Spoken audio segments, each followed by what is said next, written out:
Yeah, they're So for my 1990, I just think this. I just like this set. I think this is a really cool card. Score made a box set called Score Masters.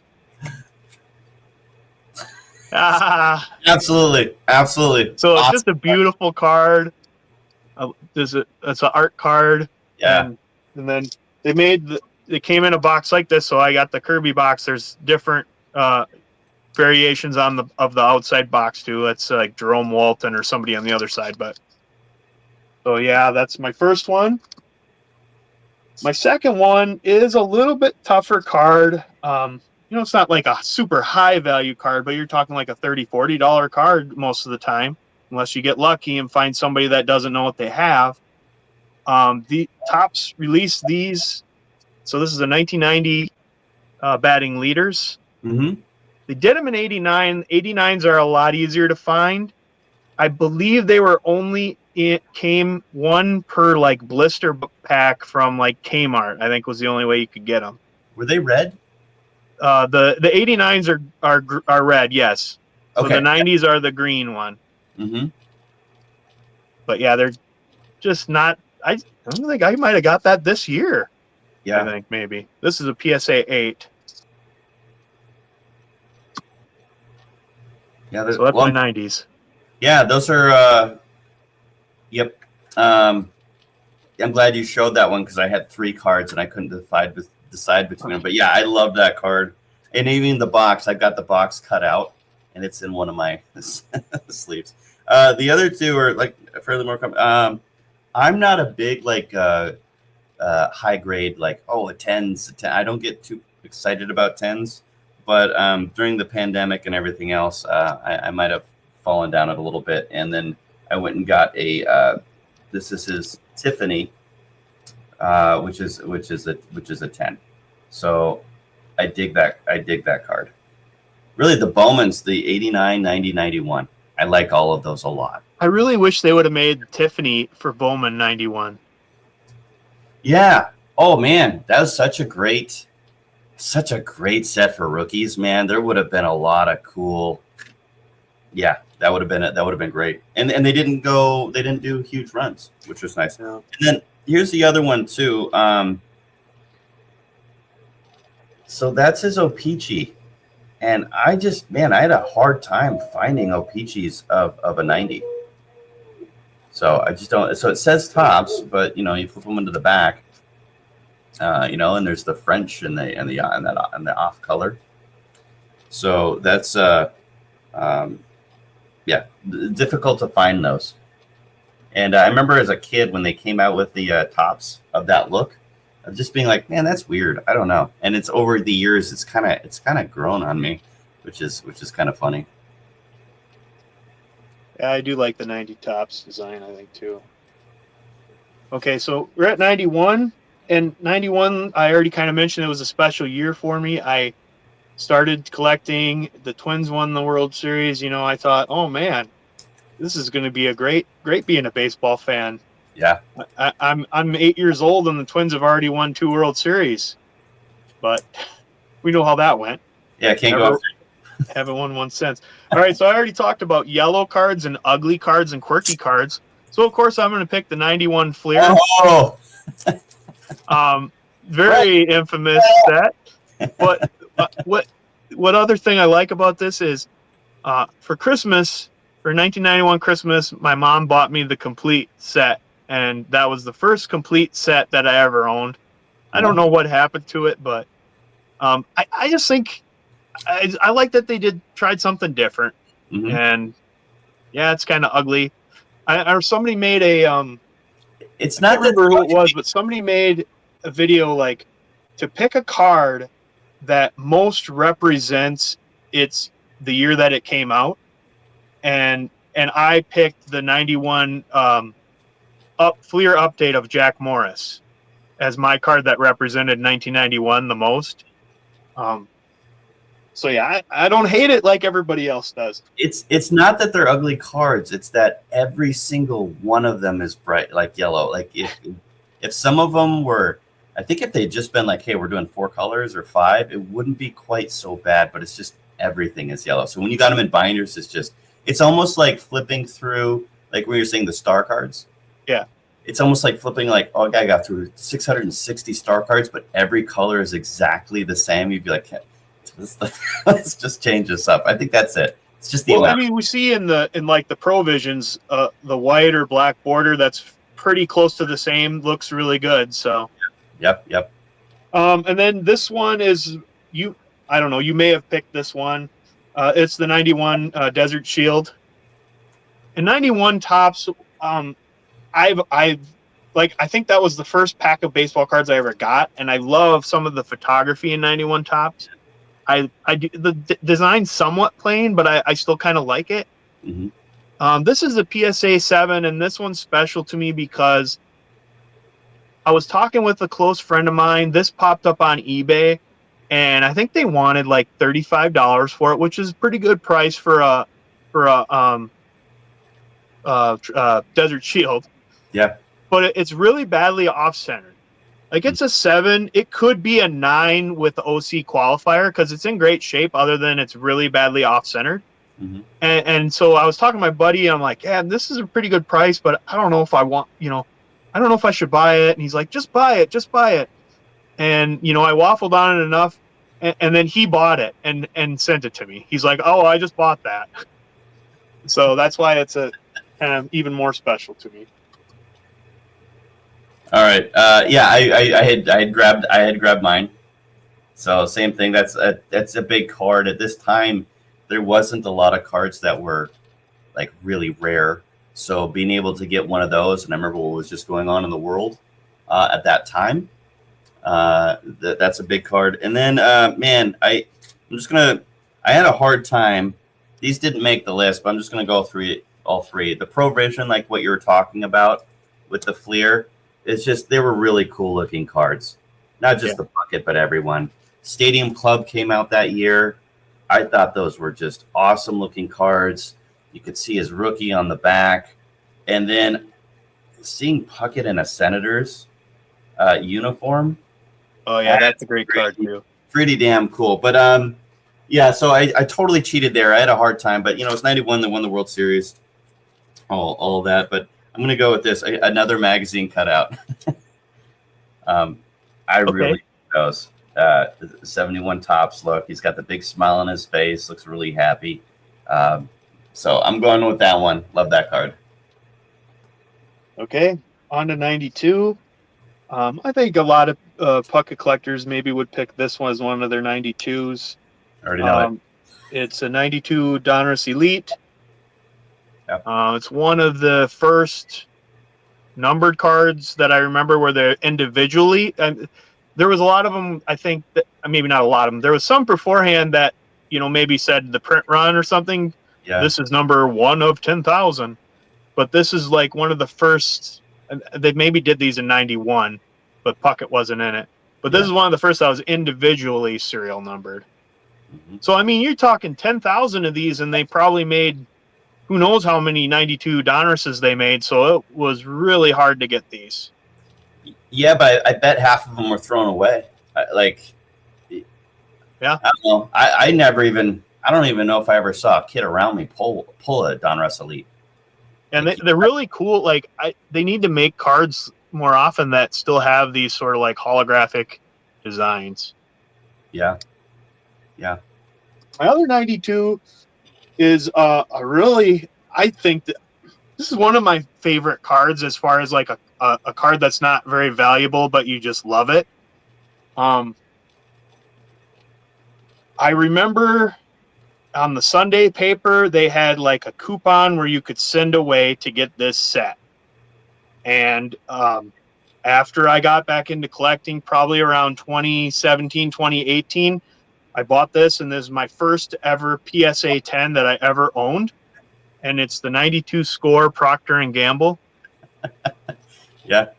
And so in a PSA 10, I just remember like mailing off and getting this set, and so I just got a lot of great memories attached behind this card. That's cool. That's cool.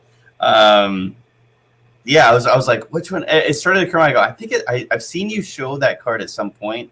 Where at first I wasn't thinking that card, and then as you got closer, I go, I think that's the one he's talking about. I would agree with you completely on this guy. And this one, it is fun. I don't know, probably 99% of the Puckett cards I have, I'm like, I couldn't tell you where I got it. This one, I remember I was at one of my first card show in a long time. Came back from the hobby in 2020, and I was going up to different tables, and the guy goes, "Who do you like? What do you think?" I go, "Puckett, like Puckets, but I don't see many cards I don't have." And he goes, "I think I got one." And he pulls this one out, and I go, and I'm like, "Holy crap!" Because I hadn't even seen one in person at that time. And I go, "How much you want for it?" He goes, $20. And I'm like, Nice deal. And I sent it off. I got a 9, and it's in my display case now. So that one I was all geeked. I'm like, I can't believe I got a Donruss Elite, but. Yeah, those were hard cards to find. And then, like you, with the it's not a popular card, it's not a big card, but I remember when this came out, it's a Northeast issue of McDonald's, and I was in Fairbanks, so I don't know how a box of these got up there, but I absolutely love these cards, and nobody cares about these at all, but. You've got black borders. It's a beautiful looking design. I always like Puckett when he's in his slicker. You've got gold borders on there. The backs are really, clean and well done. It's a gorgeous for a McDonald's card. This blows away like the 92 Donruss or anything else. I think they're phenomenal looking, and they're very affordable. I just happen to have one sitting beside me, so yeah. Yeah, they're great cards. Oh, and I sent you. Yeah, I had seen on there that you had the single asterisk, I think, version. So they must have done 2 print runs, or I don't know why they did 1 asterisk and 2. But yeah. Okay, so 93. It was one of them was instant. The other ones I looked, and there was a lot of them that I liked, but this one's pretty cool. I saw a couple years ago someone posted a picture of this card on Instagram. I'd known about it, but as soon as he posted it, I just went and bought one on eBay immediately. I'm like, why don't I have this card? So it's a 1993 Pinnacle Cooperstown, but it's the Dufex version. Yep. So I think these were given away at like a convention or something. I believe they weren't released to the general public. Mm-hmm. But the funny thing is the guy posted a PSA 9 of this, and I went and found a PSA 9, and it must have been sent in by the same guy because the serial numbers were just like 1 digit off. Oh yeah. So yeah, those are a cool card. Yep. Gotta love Pinnacle for the Dufex. And then, of course, this is probably the most money I've ever paid for a Kirby, and that's the 93 Refractor. It was in an SGC 9, and I broke it out. And the only reason why I broke it out is it was kind of like pressing up against the plastic and causing it looked weird. Okay. And I was just like, I don't like that. So I broke it out, and it looks beautiful in the one touch. So. Oh yeah, that's a gorgeous card. That's the first refractors that Topps ever put out. So.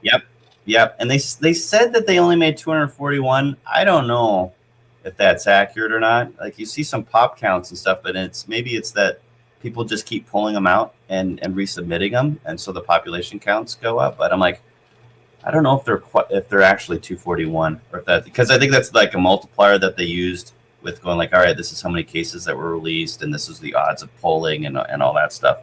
I would love to have that card, man. That one keeps illuminating. I should have pulled the trigger on that, 10 years ago. But now, what are they? They're, if you want to get. I mean, a PSA 9s can get you, close to $1,000. Yeah. Yeah. I mean, you could probably find one for $700. Maybe if you're lucky, $650 somewhere around there. But they get listed for like $1,000 for a PSA 9. You can. I've seen a couple for around 500, 550 for like a 7, or if it's raw, but you see it like off centered a decent amount. It's hard to buy. it's hard to buy one that isn't graded unless it's in person, because it's hard to tell sometimes from photographs if it's a refractor or not. And people are stupid and people are evil, so they'll list base as a refractor, and Yeah. it Yeah. happens all the time. Yeah. Late, I don't remember what year they started, maybe 95. They started to write refractor or R or something to indicate it on the back. Yeah. So that was my 93s. What was the first one you showed? You showed the finest. I knew that was coming. What was The Panini Cooperstown with the Dufek. Oh, that's right. That's right. That's right. Okay. So, man, I had a hard one. None of these are valuable cards, but refractor or not, like you said, like a refractor or not, the finest cards were awesome. So I put that one on there. This card, I just and none of these, like I said, none of them are rare. And I've got some cards that are rare, but I just don't necessarily love them. Like I'd sent you like the the 90 Donruss preview. I mean, there's some cards where I go, it's spendy, but like you said, like it's still an ugly 90 Donruss card. Yep.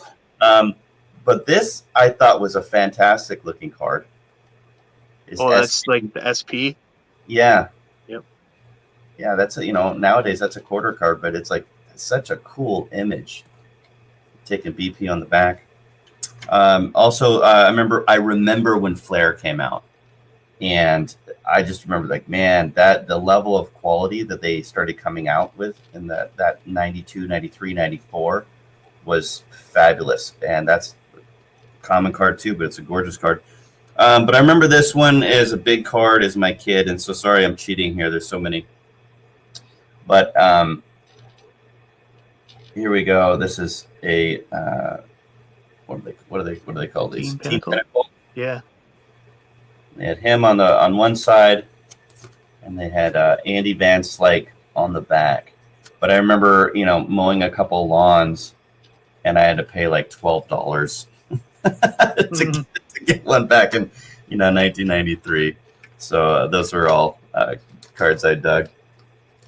So yeah, I thought about the 93 Flair, and also the 93 Topps with the giant bat is kind of an iconic photo. Yeah. And I thought about using the gold version of that, but or besides the gold version, you have like the Colorado Rockies and the Florida Marlins inaugural stamped ones too. You got the micro and the micro with the hologram, and so there's a lot of different versions of the 93 Topps Kirby. Kind of like today, where you have to get 20 of every card for the rainbow. Yeah. But not that crazy. So for 94, the first one I picked is not technically a card. I remember seeing this like in like gas stations and liquor stores and stuff, and it's just a pocket schedule with Kirby and Dave Winfield, and so. And then Kirby's also on the back of it. But I really think Dave Winfield is a super underrated Hall of Famer. And so I think it's cool to have a piece with both of them on it, smiling. They went into the Hall of Fame in the same year, too.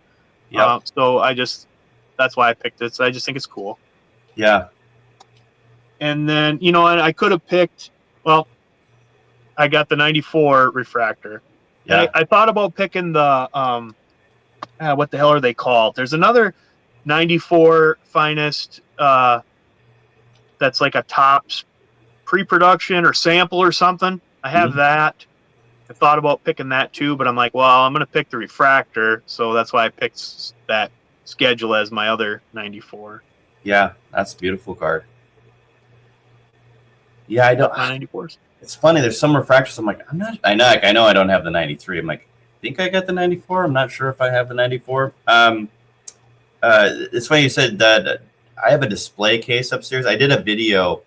My last video that I did was just to show my display case because some people had mentioned on it, and I have a ball, and it's signed by Kirby Puckett and Dave Winfield on it. That's who's on it. But the way that I got it was weird.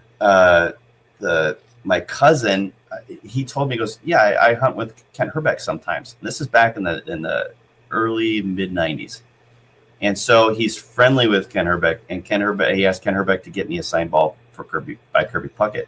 So I guess Kent went over to Kirby, had him sign the ball, and Dave Winfield was standing next to him. So Dave just grabs the ball, signs it, and gives it back to him. So I've got the ball upstairs. Ken Herbeck never signed the ball. Come on, Kent. Right, so I was just sitting there going like, no, Dave Winfield, like, Ken Herbeck's a great player. Dave Winfield's like, very great player. And I was like, who would I rather have on a ball with Kirby Puckett, Dave Winfield or Kent Herbeck? And I'm like, me? It's Kent Herbeck. Yeah. Just a normal baseball fan, Dave Winfield, right? So, but I was like, God, he wasn't on that ball. So. Well, I mean, Kent was teammates with him more. They won 2 World Series together. Dude, the card you sent me that you signed, yeah, I love that card. Like, there's not a better, dime card in the world than that card. And they both look so happy. You can tell that they like each other, that they're enjoying what they're doing. It's like right in that time where they've done the 2 World Series. I just thought, so it's sitting. It's like it permanently is sitting on my little table where I'm working on that stuff. I have a version of that Herbeck signed. Yeah. I don't know if one exists where they both signed, but Probably you'd think that it has to be out there. Has to. Such a great card. Great card. Am I going with 94s? Oh yeah. Okay. I'm gonna go with these 2, and tell me, I forget what these are called. I've got a couple of them in the red, and I have a couple of them in the blue. And I don't know why I need more than one, but if I see another one, I'm gonna go. I just get itchy, and I gotta get it. But I love some of the upper deck stuff.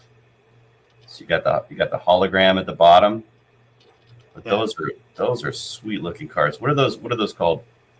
That's like a SP Hollow View, maybe. Yeah, they Hollow View. I think that's what that. It might. I think so. Yeah, FX. It's special FX. Hollow View. Yeah, but those are beautiful cards. And then you're familiar with that one. Is that the Target? Yep, the Target 2000 hits. Yep. So that was handed out at the Metrodome when he got his 2000th hit, or is it right after it? To commemorate that, is that right? Yep, that stadium giveaway. Yep. Yeah, I love the hologram stuff from the early 90s. Love that stuff. Okay, 95. This one, just one of my all-time favorite inserts, period, no matter what. And that's the 1995 Ringleaders from Stadium Club. Oh, yeah. Just a gorgeous card. This happens to be the members-only parallel, which has that little circular stamp in there. But I just think they're just great-looking cards. Hard to see on camera how kind of shiny and reflective it is, but I just think it's a great card. Yeah. Probably should have took it out of the bag there, but and then the other one is a 95 Select Certified gold, mirror gold. Now the 96 one is way rarer and way more expensive. Yeah. It's kind of a weird picture of Kirby, and it's just like the 95 looks way nicer. Yeah. And one of the reasons why PSA kind of pisses me off is because I bought this and it was I saved the label. It was in a 5-star grading as a Gem Mint 10. Mm-hmm. And 5-star grading, who knows who they are, it's a generic grade. But I looked at it and I was like, man, this could get a 10, but at least it'll get a 9. Right. And I didn't want to break it. Like typically I would have break it out myself. Mm-hmm. But since it's such like a kind of like a foily and almost delicate card, I was afraid to do so. So Yeah. I just sent it in that 5-star grading. And I feel like PSA looked at that 5-star grading and they're like, it's an 8. There's no way they're going to give it a 10. And so they gave it an 8, and I cannot see anything wrong with this card. I would have accepted it as a 9, but as an 8, it kind of pisses me off because I don't see anything wrong with it. Yeah. Yeah, that grading stuff, it's kind of difficult when you get the 8, 9s, because you pull a card right out of a pack, and I see some people go like, it's a 10, it should be a 10, it's perfect. I just came out of a pack, it's well centered, it's everything, and I'm like, the definition of a 10 now is we're going to bust out a microscope and we're going to really go with this. And it has to be perfect in everything. The stock going in needs to be perfect. The ink or the imagery has to be perfect. It can't have touches anywhere. But I'm like, we never graded that way as a kid or earlier in the hobby where you go, this is a gem. Yeah, the best we could do would be like 9. I've looked at this thing under a jeweler's loop and everything. I'm trying to figure out like what's wrong with it. I think the PSA guys, you're like, all right, dude, you got 1 minute. Yeah. Right. And right. Especially, I don't even know how that works. Like if you're a PSA, you're like, how much does it cost for them to do a crossover? Is it any more than just raw grading? Is it the same? I can't remember. I think they have specials, so it's usually typically more, but sometimes they'll have like a special for crossovers. But yeah, like I just feel like they don't want to legitimize 5-star grading or GMA grading or any of them. They don't want them to be considered legitimate. So I feel like they would automatically not give it a 10. There might be something like with that. The other thing too is, I sometimes I'll buy a card. I'm like, I don't even want to take it out of the sleeve that has a price on it because I don't want to look at the price, but I don't want to take it out because now I have to put it in a new sleeve, and I might just like touch a corner, and I go, I can bust something from a 10 to an 8 just because I took it out and put it back in. So I'm like, all right, you're gonna have some guy who's like, all right, you got 2 minutes to grade this card. They got to bust him out of the thing and whatever. I'm like, chances are, like you sent them a 10, they were just putting it back into the thing that's like it's going to be an 8 by the time that they get it in there. Yeah, I'm with you. I don't think they want to. I don't take it too seriously with the accuracy, especially with PSA, just from stuff that I've seen. I saw was it Chris Sewell, collector, dealer, investor? You know what I'm talking about? He does videos a lot. So he's a dealer, but he's also a collector. Anyway, he'll do like top sales on heritage auctions. And I just remember looking, he showed a PSA 10 George Brett. It was like $100,000. And I'm looking at it and I go, dude, it's off-centered and I can see a touch on the back corner. That's like tops an 8. And somebody paid $100,000 because PSA put a 10 on that thing. I don't get it. I don't get it. Yeah. Sorry. The other thing is when you get down to like a PSA 1. Yeah. And there's like such a huge degree of PSA 1s, Yeah. I mean, the card could be mint with a pinhole, a PSA 1. Like you could crumple up the card and straighten it out, a PSA 1. It's just it's almost like there can be a whole new scale once you get to 1, Yeah, I totally agree with that. I did same thing. I did a video on ones because I got a lot of low grade stuff, and some ones I'm like, this thing's awesome, and I would rather have it than a lot of 3s, kind of thing. And then you have others where you go, yeah, that's a 1. that thing's got creases. It's like everything else, but the grading thing is really interesting. I think that if you go, all right, there's 100 graders, we've been taught you how to do this, and here's like, this is a 5. We think this is a 5. I think you're gonna have 10 that say it's a 4, and you're gonna have 10 that say it's a 6, and the other 80 go, it's a 5. And you go, well, great. Now I've got a 4 that can be a 6, or a 6 that can be a 4 within that spectrum, right? And it's really off. And if you're in a hurry, I had somebody made a good, like, what if you're a grader and you go, all right, I'm gonna give this thing a 10. But maybe it's a 9 and you get called out for it or something like that by the people. Like, you're better off grading low, especially if it's just some random person sending in a whatever card. And then you'll see stuff like, sorry, I'm getting onto a soapbox now a little bit, but you'll see like 4 sharp corners and people that do huge submissions. You go, okay, all these are 9s, 10s. They don't look nicer. I don't know.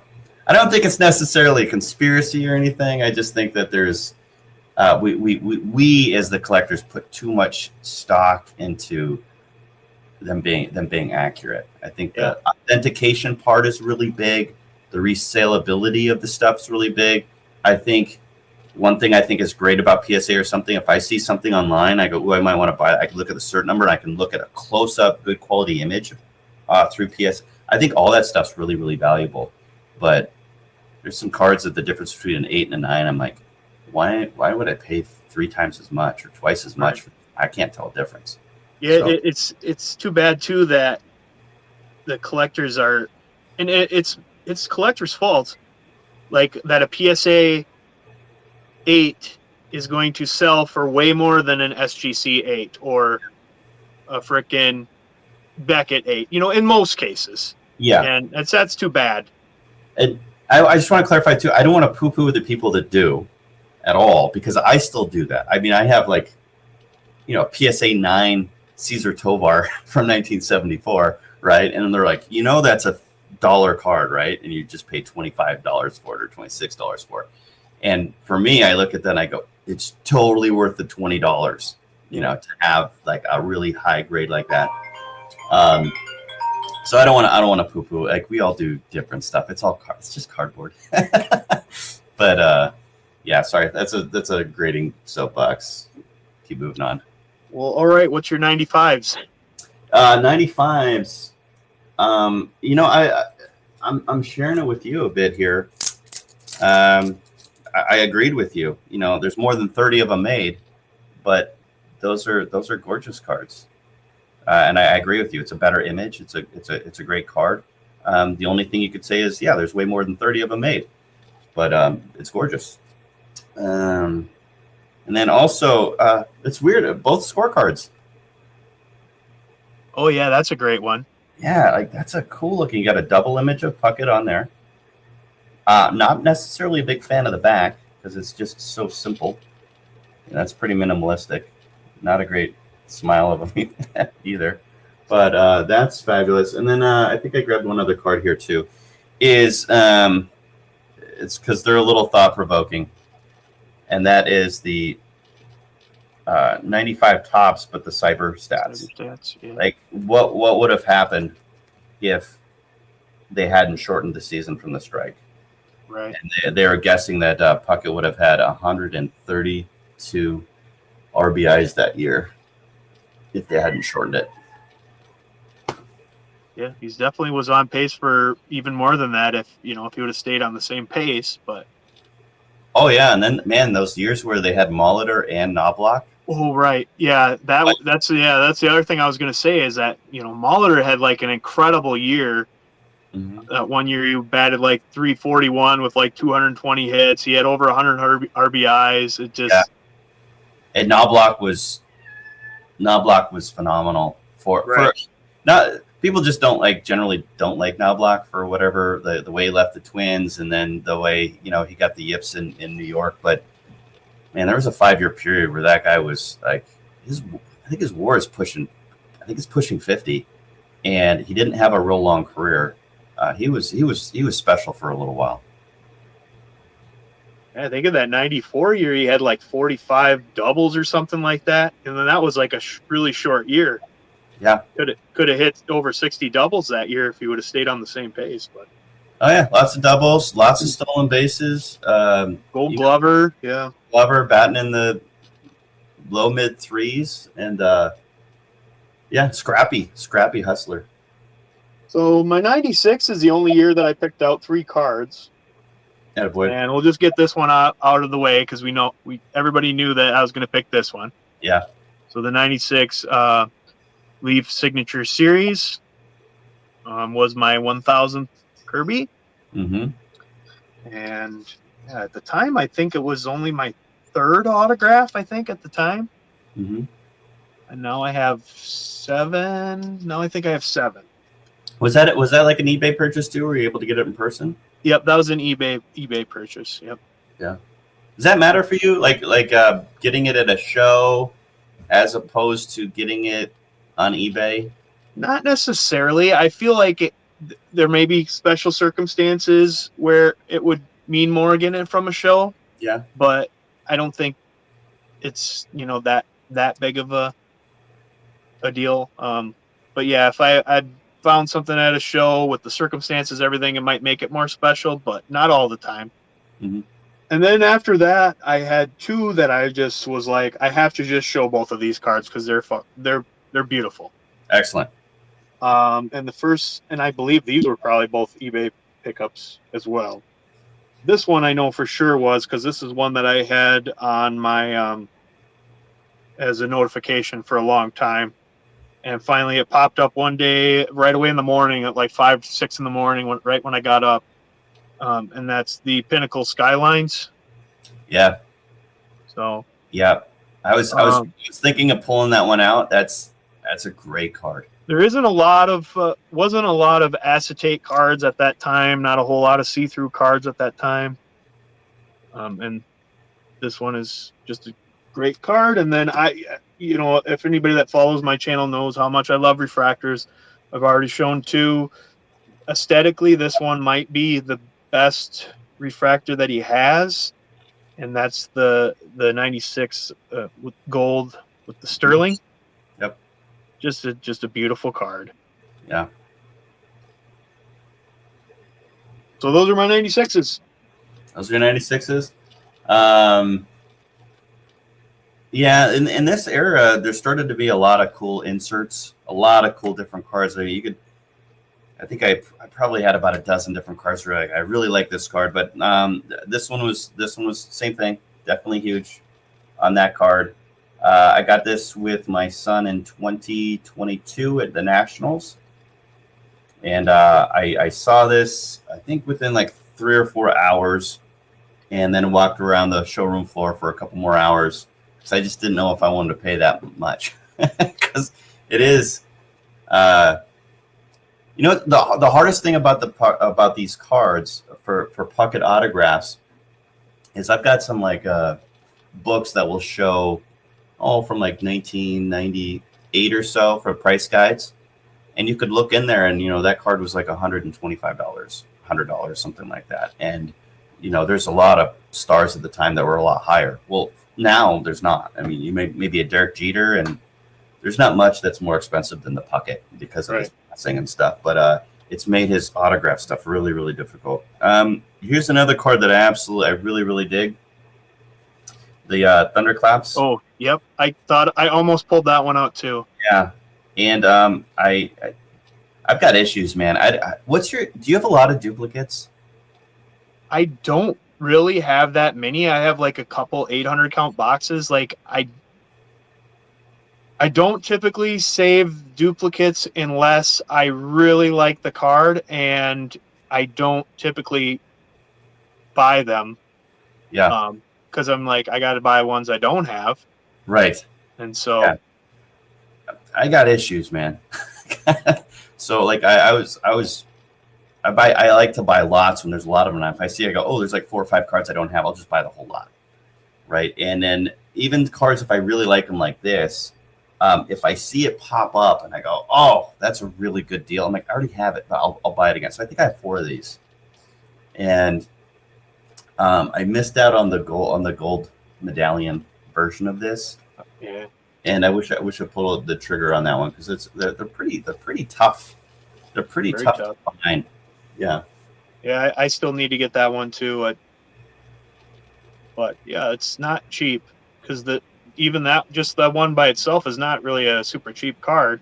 No, I think and then the fluctuation between like where we were in the pandemic and everything else. I mean, these will range anywhere from like $30 to $90, depending on if it's on auction. It's just it takes 2 people wanting it at the same time to make it go from 30 to 90 and stuff like that. So that's why every once in a while you'll see it and you go, nobody's really doing it. I'm just going to snatch this up because that seems like a really good deal.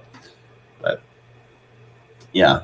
Do you have any feelings about like, to me, there's that whole like the value based stuff on cards. And some players you go, all right, I think this will be worth more over time. And some cards you go, this is going to be worth less as time goes on. Mm-hmm. And the only thing I struggle with a little bit is I feel like Puckett is purely a childhood love of mine, that I love that period. I love collecting them. I mean, I enjoy the cards, and with his, I have no expectation at all that they'll be worth more later on. Whereas there's other things I will collect where I go, well, if I put $100 into this, I believe when I get older, it's still going to be worth that or more. And so it doesn't make me feel like, That's the only thing about the Pucketts is that he was so beloved by the people who watched him play, and they loved him. But he didn't have all the stats and everything else for a long career that will make him be remembered for people who didn't watch him play. And that's the only thing that's sad. And there's lots of players in history like that. I'm 100% with you on that. Like once our generation, is really old, there's not going to be people aren't going to want Kirby Puckett cards that much, Yeah. He was so exciting to watch play. Everybody respected him. If you look at King Griffey Jr. talking about him, everybody competed against him. I did a story about I met Edgar Martinez, and he asked me, because I got introduced to him, somebody who said I was a big baseball fan. He goes, "Oh, you're a Mariners fan?" I go, "I'm sorry, man. I'm a Twins fan." I go, "I'm a big Puckett fan." And the way he looked at me, he goes, "Oh yeah, man, me too." It's like, yeah, you can tell. He's like, "Oh yeah, Puckett was special. Like, love the guy." So there's a Upper Deck insert set, 1993 on deck, and on the backs of the cards, there's like interviews with the player. Yeah. And one of the questions was like, if you could pick one player to start your team from, and I don't know how many cards are in the set, 20, 25. They don't have that question on every single card, but it's on most of them. Yeah. And there's like 6 players that say Kirby Puckett. Yeah. King Griffey Jr., I know, says Kirby Puckett. Kirby Puckett himself picks himself. But yeah, he was definitely special for the time. And then being the way that he was built and everything, he wasn't your prototypical baseball player. Other than being patient at the plate, there's nothing the guy couldn't do. Like, he had a great arm, great defender. He had plus speed, like everything about him. And that's just like on the field stats. But he was a great team leader. He was a fierce competitor, but he was always friendly, and he was friendly with the fans. And it's like, I don't know what else that you would want a player to be. And the only thing that's just really is heartbreaking is the stuff that happened after his career was over. But between that, if we just blocked it between even his story of him growing up and what he came out of, and his father passing away, and trying to take care of his family, bouncing around between college, like how he even got into pro ball is like, everybody counted him out because they say he's 5'9", but people are like, no, he's not 5'9". He's like 5'7.5", 5'8" is what I heard people say, like what he really is. And how he just moved through the ranks like that. And it's a great story. He was a great example. He was great for the Minnesota community. He was great for baseball. Thanks for watching, everybody. We'll see you next time. And let us know down below what you think and what some of your favorite cards that we showed were.